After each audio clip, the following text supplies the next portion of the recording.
chevaux recouverts de tags et un troisième blessé dans un fossé. Voici l'état dans lequel 2 propriétaires ont retrouvé leurs animaux près de Valenciennes. On se rendait pas compte, on n'y croyait pas. On n'a même pas parlé, on n'a même pas eu de réaction. Franchement, on était vide en fait. Samedi matin, Charlotte et son amie Kelly ont été alertés après la découverte de l'un de leurs chevaux dans un fossé derrière la pâture où il se trouvait. L'animal présentait plusieurs plaies ouvertes, profondes. Quand on l'a vu, il respirait à peine. Donc on a appelé directement les pompiers qui sont venus vraiment rapidement et ils ont soulevé le cheval avec des sangles et après le véto est intervenu. Cet ancien cheval de course a ensuite été transféré dans une clinique vétérinaire à Gand en Belgique pour subir plusieurs interventions chirurgicales.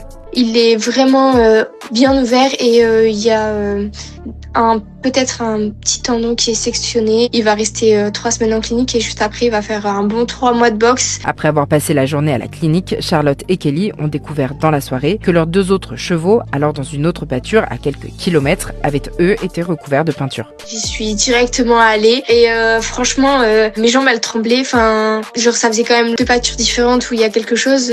Enfin, je revenais pas et ça m'a vraiment choquée. À l'heure d'aujourd'hui, ça va. On a juste remarqué le cheval B qui était un peu étrange, un regard un peu vide. Mais on a de la chance, c'est qu'ils n'ont pas eu du tout de blessures et c'est juste des tags. Et pour Charlotte, les 2 affaires pourraient être liées. La seule hypothèse qu'on pense, c'est que la personne, elle a essayé de mettre peut-être de la bombe. C'est un cheval, en plus surtout lui, c'est un cheval qui a très peur. Le cheval se serait alors blessé en essayant de fuir. Les 2 propriétaires veulent désormais porter plainte et espèrent qu'une enquête permettra d'identifier les auteurs de ces actes. Elles ont également lancé une cagnotte en ligne pour payer les frais vétérinaires qui s'élèvent à plus de 8 000 €. La prochaine étape, c'est surtout de reconstruire dans un autre environnement, dans une autre pâture.